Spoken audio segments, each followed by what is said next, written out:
Well, hello everyone. I'm Jeanette Camping, and on behalf of Henry Stewart Events, I'd like to welcome you to our latest webinar, Modular Content for DAM, Accelerating Personalised Customer Experiences, sponsored by Aprimo.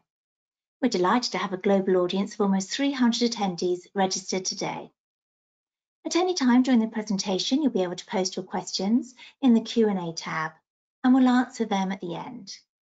And we'll be following up with everyone after the presentation with a recording of the webinar. Now I'm delighted to introduce our speakers, Anjali Chikandi and Petra Tant. Thank you both for joining us, and over to you, Anjali.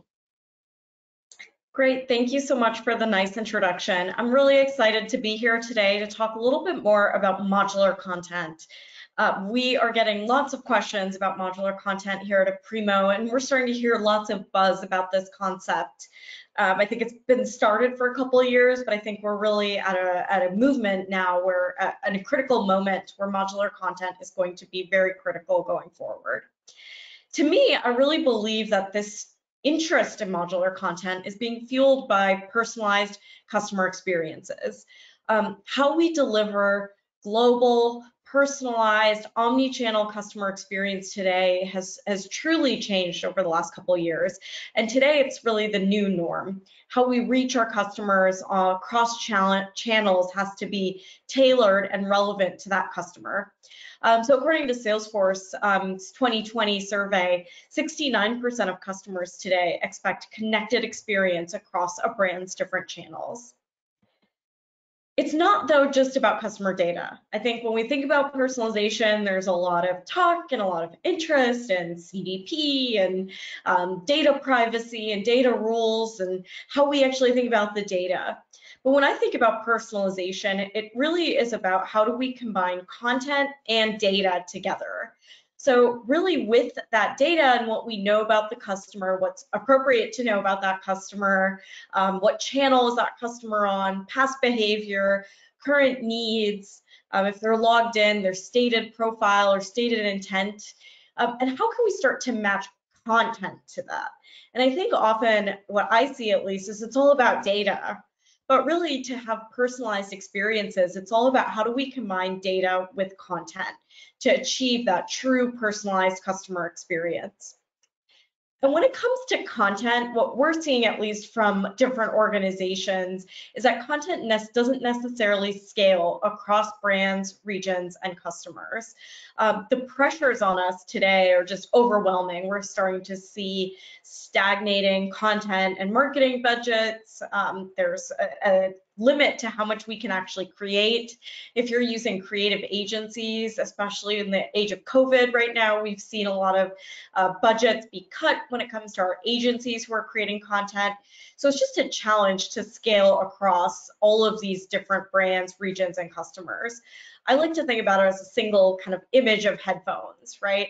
If you think of it, it's not necessarily just one headphone image that has to scale. It has to scale across different channels, whether that's desktop, mobile, print, digital ads, billboard ads, all of those different channels.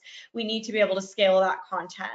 And that content might also look different based on the customer that we're targeting. We may need to tweak different pieces of that content based on the customer that we're trying to personalize to. And that doesn't even take into account the different regions, whether it's language differences that we need to take into consideration as we're scaling up content, or even when we're starting to think about cultural differences and how different images may need to be tweaked based on how they're being presented across the globe. So what we're seeing today is we're trying to drive this personalized experience, but the content doesn't necessarily scale.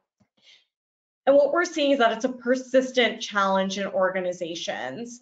2/3 of survey respondents from Forrester have said that they don't want to just create more content, but it's actually how do they more effectively and efficiently scale that content, and how are they delivering it and reusing it across channels, regions, and different brands.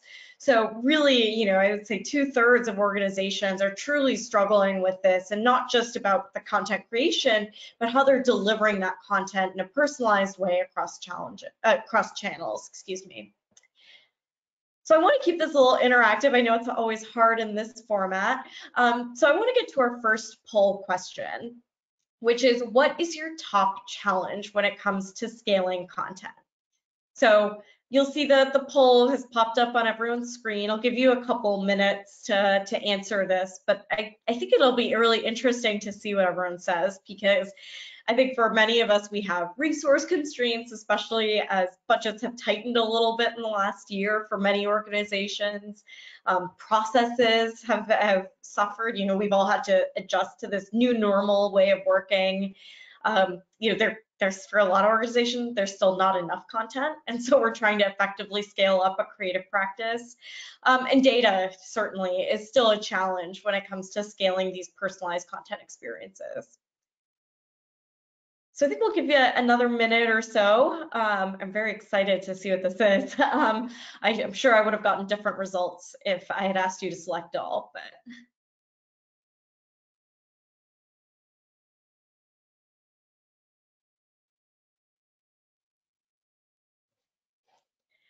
Great, well, the poll results are in. That's very interesting. Only 3% of you said there's not enough content. I guess that proves our hypothesis that we had, that it's not necessarily, and as we saw from Forrester, they also didn't believe that not having enough content was the main challenge. But actually, it looks like 47% of you said ineffective content processes was your top challenge when it comes to scaling content. Really interesting. I think we see a lot of that as well, that the process and the resource, which 29% of you said is a major challenge as well. And 21% said that poor data was a major challenge. Really, really interesting. I think we also see a lot of process and resource constraint as well. So as you can see, when Forrester has the same thought here, they believe that resource constraint and organizational silos, specifically when it comes to the process and resources, it's really going to make a major challenge when it comes to scaling personalized content. And I think, you know, it's not just something that I think is really powerful about this quote, is it's not just as personalization when we think about marketing, but personalization and content personalization manifests itself across many types of experiences, like service, sales, product, commerce, any sort of digital customer experience is starting to have this major challenge, which is only going to amplify the process and resource constraint challenges that we're facing when it comes to scaling up personalized content. So at Aprimo, we really believe that the solution to help solve some of this is to start to think about modular content. And we believe that through a more modularized approach to your content strategy, you can start to scale up content and have more effective process, get over the resource constraints and any of these other challenges that we're starting to see when it comes to delivering personalized experiences across channels. I think the fundamental principle of modular content to me is that content is, you know, in the past, we thought of content in this craftsman-like approach. Every single campaign we did, every single experience, every single new channel that we were targeting or new audience or buyer segment, we started from scratch. We took what I like to call a craftsman approach to content. That means we started from scratch. We created a highly custom content vision. It required really advanced skill sets. It required that expensive agency, really talented and skilled designers and copywriters and videographers. It was a really challenging problem that we required very high levels of creative skills to be able to accomplish. What this meant is that often it was highly customized, which means that it was often slow. We saw a slower process when it came to creating content. We were reliant on a very small number of individuals to create something from scratch. And it made more room for mistakes as well, because we didn't have the proper checks and balance. It was hard to collaborate, right? We were really reliant on a very skilled, hard to find creative professional. And so it was hard to collaborate. We kind of had to pass it over a wall. We couldn't really get something quickly out there, test and experiment. It was hard to localize that content because it had been so kind of lovingly created, but it also took quite a long time to create. We believe modular content is a different approach to creating content. It's not, let's think about our content and create everything from scratch in a traditional way. It's how do we create these more semi-structured, customizable content blocks? So think about a craftsman building a house from scratch versus someone building a house from scratch from Legos. When you think about Legos, they're semi-structured blocks that already exist, but it's a lot easier for someone to get up and running and create them. So these blocks, once they exist, it can have more general skill sets across marketing, digital, commerce teams, start to understand and recombine and put these blocks together. And they can do it in a lot faster. There's less roadblocks internally, less organizational silos. There's more opportunity to collaborate with other people in your organization as you're starting to recombine those blocks, just like you would do with Legos. There's also room to experiment. You can start to put content out there a lot faster, see what the results are, and then quickly make changes. So a much more agile approach to how we think about our content. We can also more easily localize and reuse content. So if we want to make small changes or variations for local regions or specific channels, it's a lot easier to do because we just have to change out maybe that pink Lego piece versus having to rebuild the whole structure from scratch. So we believe the modular content approach starts to solve some of these challenges that we're seeing around process and resource constraint. I want to make clear that we don't think that creative professionals are not important in this world. Your creative professionals are going to be really important, but they're going to be more focused on creating these content blocks. So really, it's a mindset shift, I think, for a lot of internal agencies or creative teams, starting to think about how they can create content that's more composable to be used by marketing in many different ways versus building something from scratch that isn't really to be touched by anybody else. So it's really a different approach, I believe, in how we're thinking about that whole content process and how we think about using our internal teams. So that brings us to our second poll question. Now that you've heard a little bit more about modular content, how you break that content into small reusable blocks of content, changing the way we approach creative processes. I'm curious, what we think as an audience, what is our maturity when it comes to modular content strategy? Do you agree that you have a really mature strategy? Everything you create is a piece of modular content. It is used as a building block and it can be easily taken out and repurposed into other pieces of content? Or are you kind of more in that craftsman mindset where everything is created from scratch?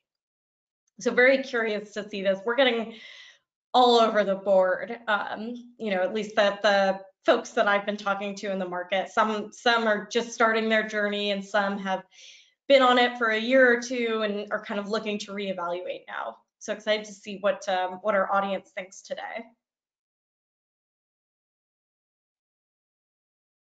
I'll give everyone maybe another minute or so to fill it out and we can discuss the results.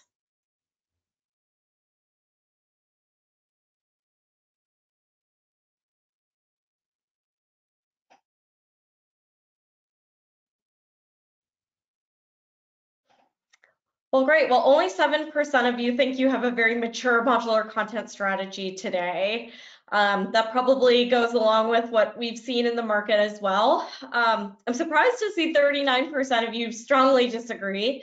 Though I guess not too surprised. It's definitely, I think it sounds good on paper, but when you think about what the mindset shift is internally across teams, it requires a huge process shift, a skill set shift, everything about, for certain teams, it's going to change a lot of their day-to-day as well. So, I would say for those who say strongly disagree or somewhat disagree, it's definitely a journey. It looks like that is, quick math here, 55% over half don't believe that they're very mature here. So I think, for those organizations, I would say it's a small incremental process. But thank you for filling out the poll. Really interesting to see here today. So for those of you who do feel like you have some room to grow here, I think there's 3 real ways that you can think about your modular content strategy. It's how you create modular content, how you manage modular content, and how you distribute modular content. And so I think, when it comes to creating modular content, there's a lot of ways you can start to think about it. Modular content is content agnostic. Modular content isn't just how am I creating content modules and images, it's all sorts of content. It's how do we attach the right data to that content, and how do we make it so that creative professionals are able to use a modular content strategy and create content in a more modular way. So I know a lot of you are interested, especially the many of us who are kind of just starting on this journey. So I'm going to pass over to Petra to talk about a few more specifics here around creating modular content. So Petra, I'm going to hand it over to you to talk a little bit more about specifically how digital asset management can start to help you create more and better modular content. Yes, thank you, Anjali. So from my side, I'm going to make this a bit more practical. So I have some topics covering some practical ideas on modular content, and potentially I can inspire you to broaden your ambition here and there. So working with modular content is not an all or nothing story. I actually compare it often with color management, and I saw there was a related question coming in, because when we started with color management, people also thought it's an all or nothing story, but you can grow into it. You don't have to convert your whole process or your whole content story in one go. It would be nice, but you don't have to. But step one, obviously, to leverage modular content and mix and match for channels and audiences, the first requirement is you have your content stored. I'm happy to see the poll that it's not really a problem anymore to have enough content, but I do think you should be more ambitious in what you store in your content, in your central content repository. So go beyond imagery and video. That's basically the simple way of putting it. So what does that mean? First of all, you should have the ambition to store any type of content nowadays. You never know when you need it or when you want to repurpose it. So CAD, 3D, video, UX design projects, briefing information, license files, usage instructions, boilerplates, key selling points, other marketing content or stories. It's really important to have that all captured if you want to mix and match.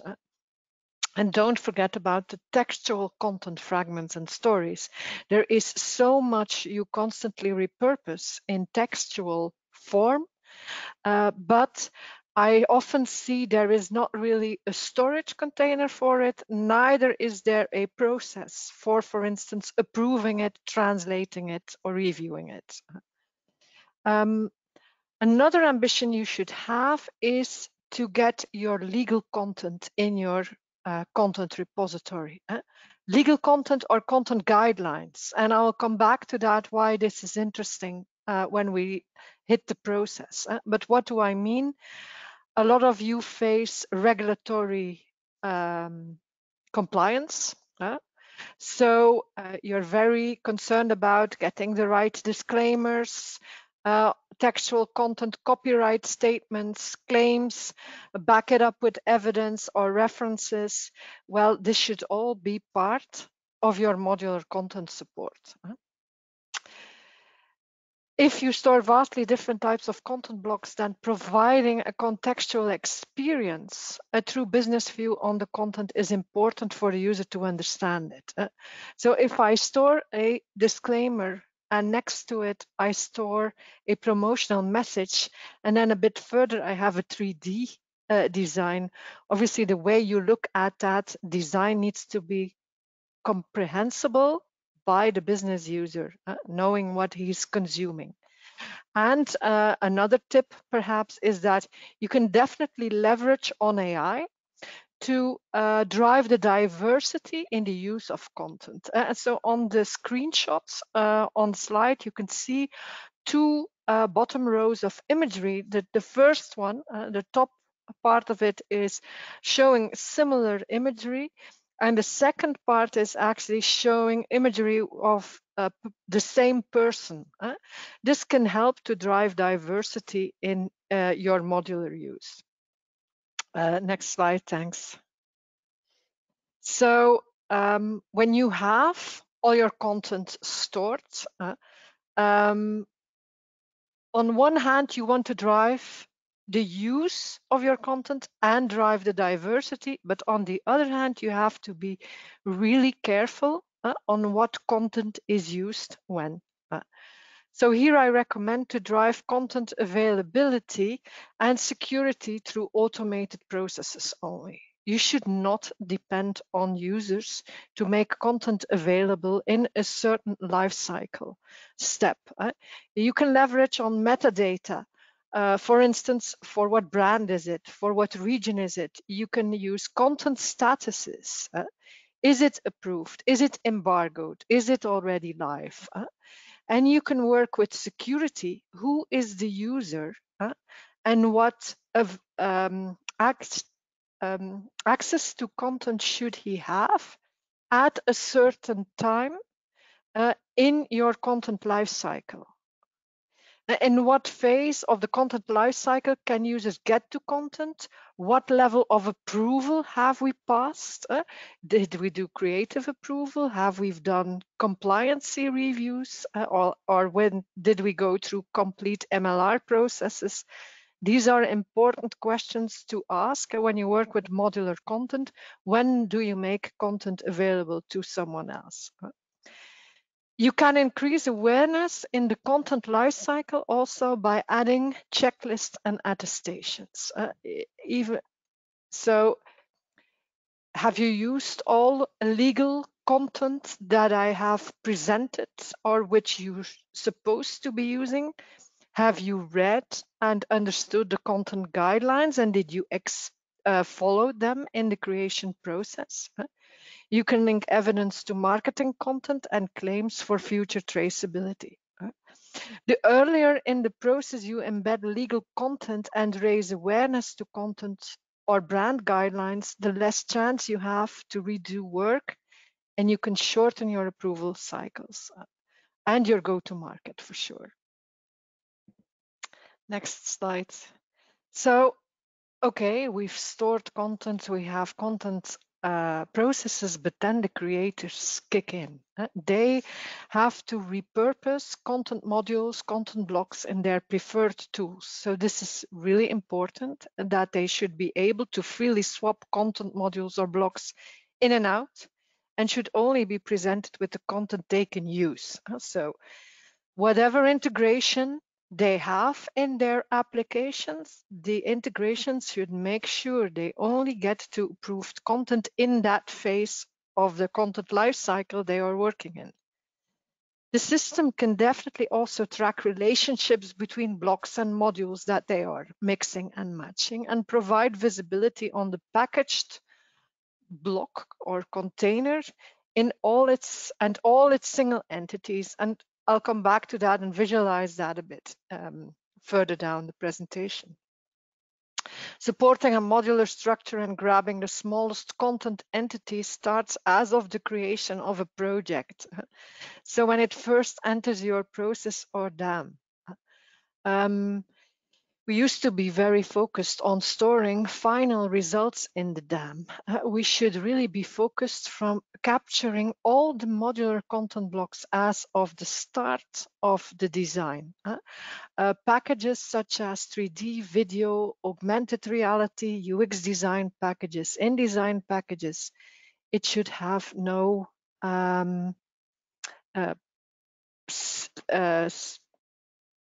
secrets for you actually when it comes to your DAM. If you can't capture the blocks, you can't reuse them. That's basically the basic idea behind it. So if you want to change the slide, I actually have created a video. I just recorded a very short video to show you what it would mean to work with modular content for people who have a difficulty envisioning this. And I did this in InDesign. So yeah, I'll wait until it starts. Okay.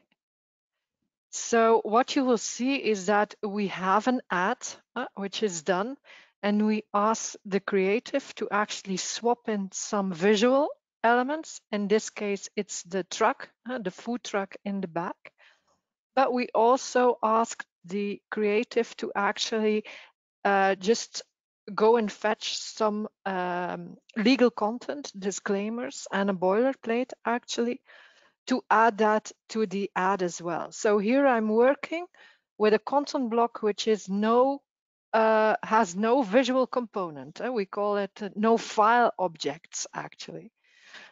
So the creative can easily drag and drop that content in the design, and obviously if needed be repositioned, but at least we can serve up these content blocks to the creative. They don't need to rekey them in, and these content blocks can even be styled.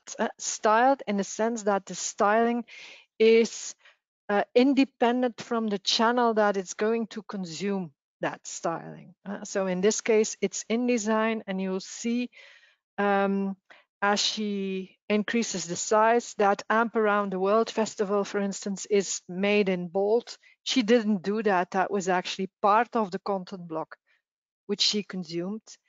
And so when the ad is done, it's going to be checked back into the DAM. And so on the next slide, I have a similar block. Oh, well, I'll do that after the introduction. Well, no problem, Peter. I'll be very brief, but I think what you'll see in the next is then once that's all been created, how we can actually relate, explore, and manage all those different content blocks. So this is the block that you just saw from Petra, and I'll pass it over back to you, Petra. Indeed. So until now, we were actually creating in a process, and now we're looking actually at the block or a similar block in the DAM. And what is very visible here is that the content block has related content. On the bottom left part of the screenshot, you see linked file versions, and these are actually related elements, visual elements, which are also part of the DAM, which have been used in this block and which are tracked back up to the version level. Because if, for instance, my logo would change, then I would actually see that my content block is out of sync with the latest, smallest content atom which it is using. But you can see also relationships here to the legal content that is being used, and we've even have relationships to output renditions which are being used a lot, and output renditions can actually also carry specific color management if that is necessary. And I'm answering a question that I saw come in. But if you're storing projects early on, there's also still value to keep these projects together as a full module, as a full block. So you can see a download package option, which is a bit more hidden for the regular business user, but which allows me to always gather all these separate elements back as one container, as one module. And what I really want to point out here is that relationships are really very important to support modular content. If content is the heart, then the relationships are the blood of your modular content strategy. Or differently put, if content is the ingredients in your kitchen, then the relationships are your recipe, or you're not going to cook a lot. That's basically my comparison. Next slide. So I've touched on this before, but a clear content status, and this is more now around organizing your process, making sure your content is prepared for your process, and shortcutting potentially some steps in your process. But A clear content status is very important, not only to the user, but to drive your automated unlocking of content in the different stages of the content lifecycle. Is the content all ready for use? Is the content ready for publication? Has it been approved? Part of your content's metadata can contain usage instructions, license terms, links to best practices, brand and content guidelines. And I think that's again something that I think you should be more ambitious about and try to embed in your content story. So on the right-hand side here on the slide, you can see the license terms. You can see some other relationships, child relationships, which are important for me to track.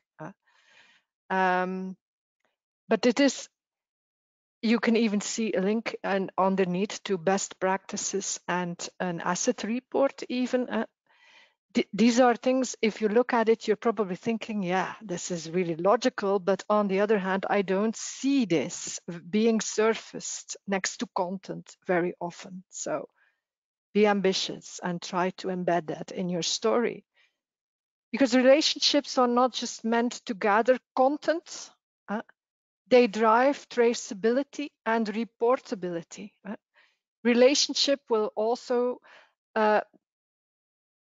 drive reportability if something goes wrong. Worst case scenario. Again, there's a lot of legal compliance audience here.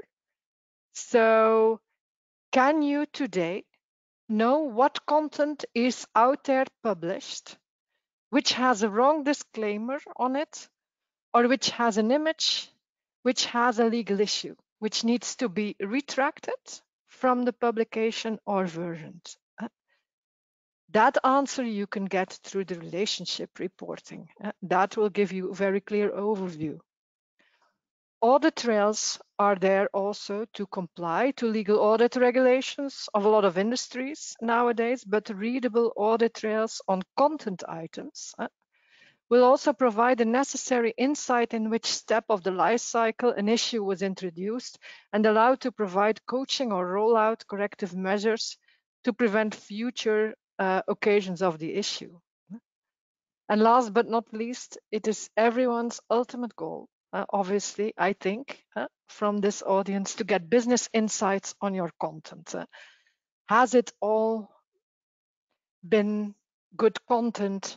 Has it served its purpose? The typical first ambition is to measure use, what worked, what didn't work in certain areas, in certain brands. But in case the content lifecycle is more substantiated by tracking also a budget and the cost around your content, your ambition can be higher or bigger, and you can aim for insights on the return on effort on your content.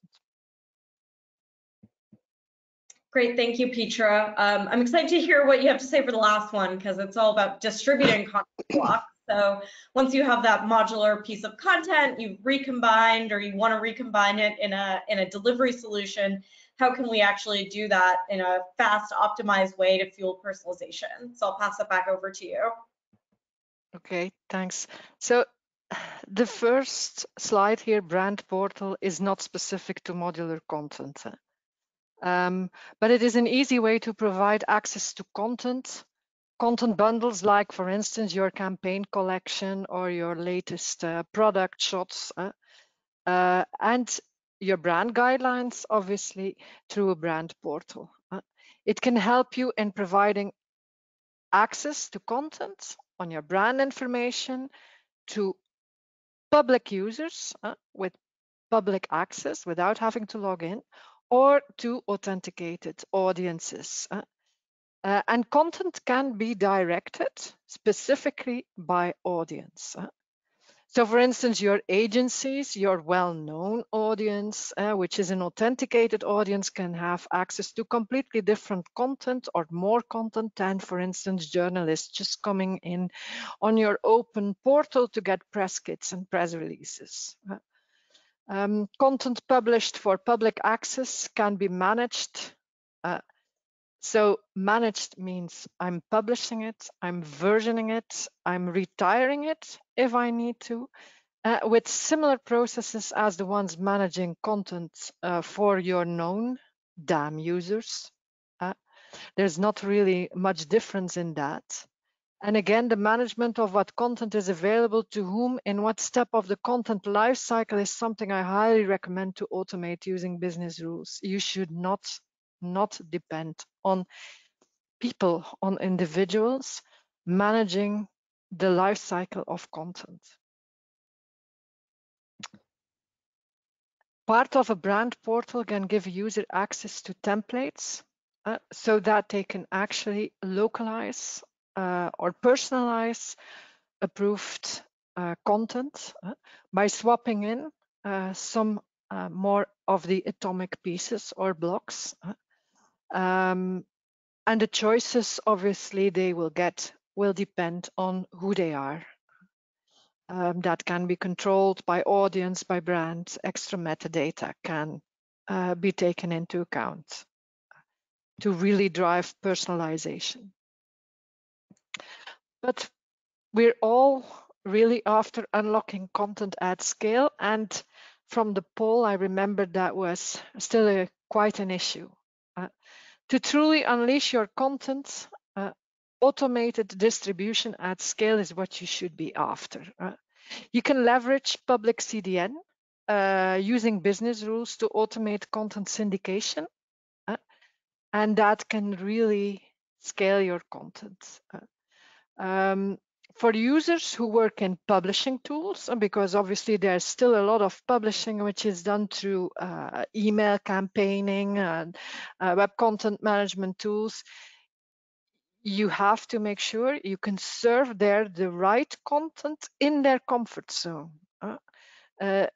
People like to work in the tools that they know, and this is also true for Marketing Cloud environments.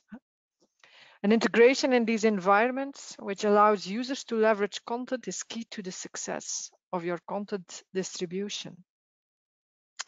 But if you then still have specific third-party environments, systems, applications, which haven't been covered by the above options, then you should be relying on mature APIs and SDK toolkits to really minimize your integration effort. And you should go for that integration. The more automation and the more integration, the more you will leverage on the modular content.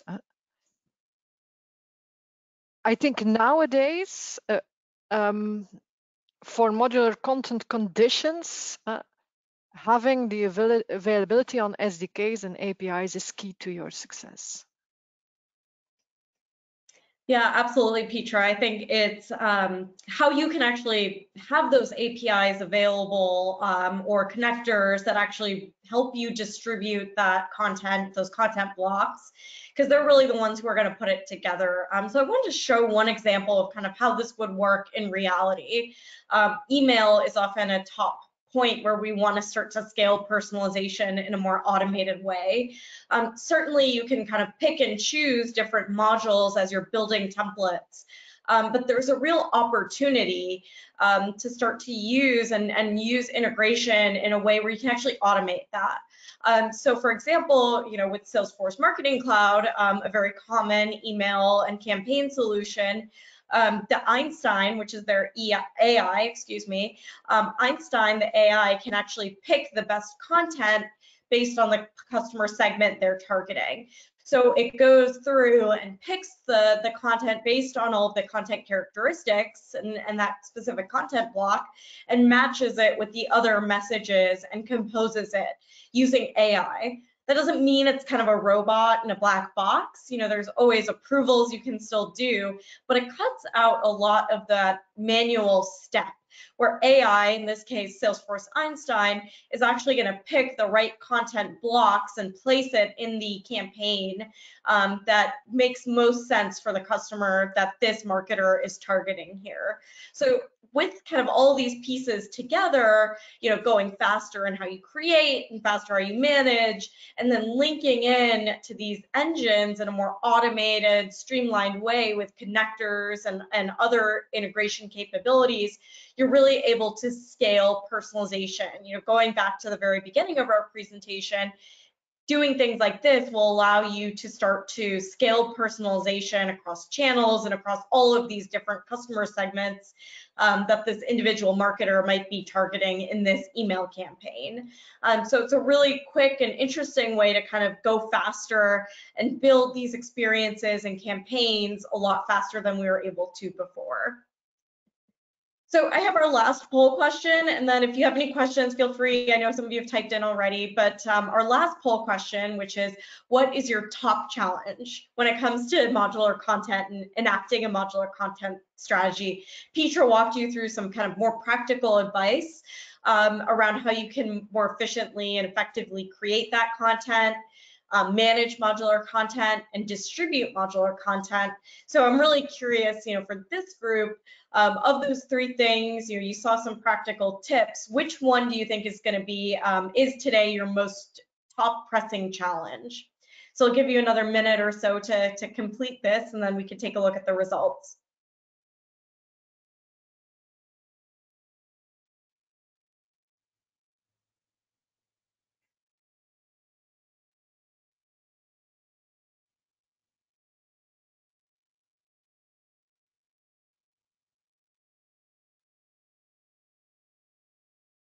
All right, I think the responses are in. It looks like creating modular content is the most challenging today. So how do we actually take that creation process and create and then manage is actually the second. Very, very close results here. Seems like most of us are okay with how we're distributing modular content. Only 18% here say that distributing modular content is a major challenge. Really interesting. I think we're also seeing, especially on the creative side, the creation side, a lot of challenges. Really interesting. I think there's a lot more practical things that you can do as you're creating, managing, and distributing modular content. We've listed a few more here, but always happy to answer questions offline. I think as we go through this, we picked 2 or 3 from each category to give some practical advice for you. But I think, there's really lots of other ways that you can start to enact a modular content strategy as you're creating, manage, and distributing those content blocks. So excited to kind of see all of this come together, and wanted to just take any questions. I know a few have come in. I know Petra asked one of them around already. I think she answered the question around color management.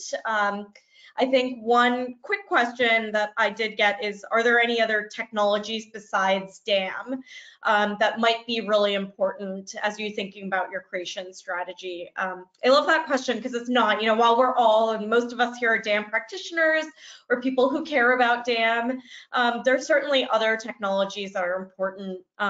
There may be, for those of you in regulated industries like financial services, there's specific financial services technologies like NAHAS, who think about offers and campaign offers.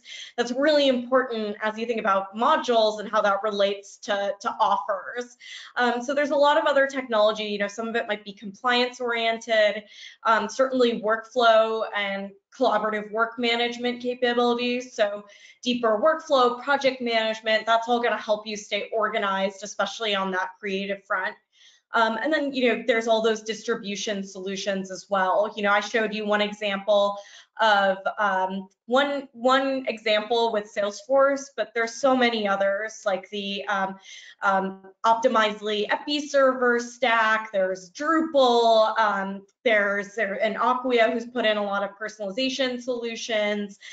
There's Pega for campaign, especially if you're in financial services. So lots of solutions out there that are really going to help, especially with that distribution. We got one question. Hi, Teresa. It's great to have you on.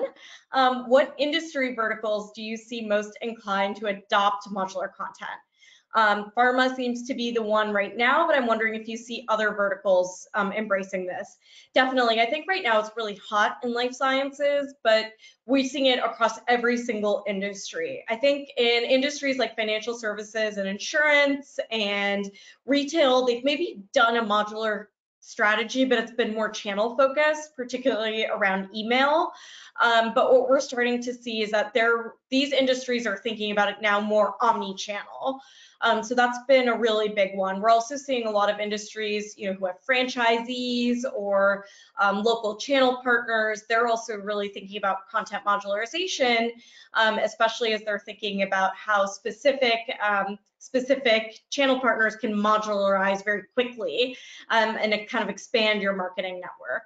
Petra, do you want to add anything else to the vertical question? No, I'm okay. Okay. Great. Let's see. We have one question here. How do you recommend these assets be managed? Meaning, should all designers and creatives have access to upload content? Or should there be a stopgap person like a DAM librarian that checks everything before fully incorporating into the DAM? I worry about things being mislabeled or ingested without information, unless there's a person in charge of that. Petra, do you want to take a stab at this one? Yeah, that's going to be very a personal answer for and could be different for everyone. And my advice is always you should make upload of content and metadata labeling as easy as possible. There's a lot of metadata that you can gather from the content through AI, through processes that you don't have to ask anyone to label again. Do you need to give everyone access to upload content? That I wouldn't do. I would always make sure it's a well-known group of people, but I do believe it shouldn't be necessary to provide a lot of information to people uploading content to get it into the DAM in a state that it is enriched enough that the next processes can kick off. That's my belief. That's great advice, Petra. The next two questions are more focused on regulated industries. I'll answer this first one, which is, would you attempt to implement modular content review and approval for regulated industries so that an item of content comes pre-approved? I think the short answer is yes, but with conditions. Typically what we're seeing is that you can use content statuses to kind of accelerate reviews on the entire package. So say you know that you're creating a piece of content with different modules. So whether it's like maybe a digital ad, for example, that all the modules have been approved already by legal. You can actually have a content status within your workflow saying these have all been reviewed as pieces, but not together. So it can actually shortcut or speed up some of the regulated process when you're reviewing the whole package. But it doesn't necessarily mean that the whole package can just skip review and approval. Most of the customers, especially if you're in financial services, insurance, pharma, and healthcare, you still have to put the whole package through approval. But what we believe and what we're starting to see from our customers is that if the individual components are all approved, you can speed up some of that process as well. So it's not necessarily getting rid of it, but actually just speeding it up. And same thing when we're talking about kind of brand compliance as well, and maybe non-regulated industries. Most times they still have to go through, say you're a retailer, it may still have to go through a quick brand approval, but it's much faster if you know that the individual components have been approved, and that status can actually be shared with the approvers as well. Petra, anything else you want to add? Otherwise, I have another question here for you about regulatory history. I'd like to make a personal observation with that. So there is also a question related to claims, for instance, being linked to an image, but not necessarily to a social media post. So dealing with modular content in a regulatory industry is new or fairly new. And you can build in, so you can type content today in all kinds of ways, by metadata tagging, but also by typing it. And you can use all of that information to actually make business decisions around this. But the challenge will be to handshake with your legal department if you want to shortcut on regulatory approvals when you're using combinations of approved content, to make a kind of handshake on what is very risk intensive and needs to go through rigid approvals again, or what could we potentially do a more lightweight approval from. And you don't have to get a handshake or an agreement with your legal department on all your content at once, but you could, for instance, invest in having a discussion with them around a channel or a type of content which is less risk sensitive. That's something I was thinking, actually, because indeed your own regulations on what can, if approved in this case, it may not be approved in that case, that needs to be embedded in your process, tailored to your specific needs. That's definitely business logic which will be owned by you. I don't see immediately a green field for everyone there. Great, thank you, Pete. Well, Petra answered our second question around regulations, which was more specific to claims management. This is more, next question is more about strategy. When companies move to modular content, do you see them deconstructing existing content into modules or going forward with new content? That's a really interesting one. I think we see a little, mostly moving forward. It's not a lot of kind of deconstructing old content, mostly because that old content, there's just so much of it. And I can actually give a personal story. I'm a marketer myself as well, and we've really embraced at Aprimo in our marketing, embraced modular content as a concept as well. And we're, what we're looking at always, it's in our job form when we submit a marketing request. We actually have, can this be, modularized and reused for other things? So it's the first thing we do now is when we create content, think about, can we break this down and have it be reused? And it's really accelerated by starting with new content, because now we're able to get things new to market a lot faster. I think if we went back and did a full audit and tried to modularize, it would just take quite a long time. Instead, what we did for our old content is we prioritized the top performing assets. So, what are the top 10 or top, 5 to 10% of those assets that we're seeing a lot from, and evaluate if there's an opportunity to modularize it. And if there was, then we'll deconstruct those. But mostly we're focused on moving forward and just those kind of top assets, modularizing those, because we know that they've performed well in the past. We're seeing a lot of companies, that's what we've done at Aprimo, but we've seen a lot of other companies take a similar approach. Petra, I think you'd be great to answer the next question, which is what kind of taxonomy should be associated with modular content beyond the obvious name, description, tags? The most obvious one I'm thinking of is actually taxonomy or metadata, which controls the use, the use of your content, which channels it is for, what combinations it is for, what markets, what brands, what age groups. That's basically what's going to drive your process in general. Great, thank you, Petra. I think our last question here, but we still have a couple more minutes. So if anyone has any additional ones, please go ahead and type them in, and we can still answer those. Petra, I'll ask this one to you as well. Can modular content also build in accessibility elements to the content that it produces?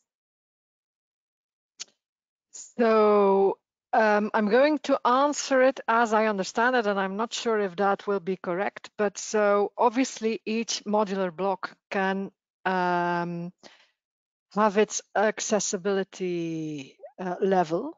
But if you're starting to consume different blocks, mix and match them, that accessibility regulation or compliance can be different depending on how they are used, and that it's basically the consumer, the consuming application or environment who would need to check if the mix of these blocks still provide the same accessibility. Great. So I'm just checking. I think we've answered. All the questions. If anyone else has anything, you have Petra and my contact information. Feel free to reach out. We're happy to answer anything else offline as you're starting to think about modular content. But thank you so much for having us, and we're looking forward to staying in touch. Thank you so much. Thanks very much, Petra, Anjali. Amazing session. Thanks to all our attendees for listening, and we hope to see you on our future events. Thanks, everyone. Bye-bye.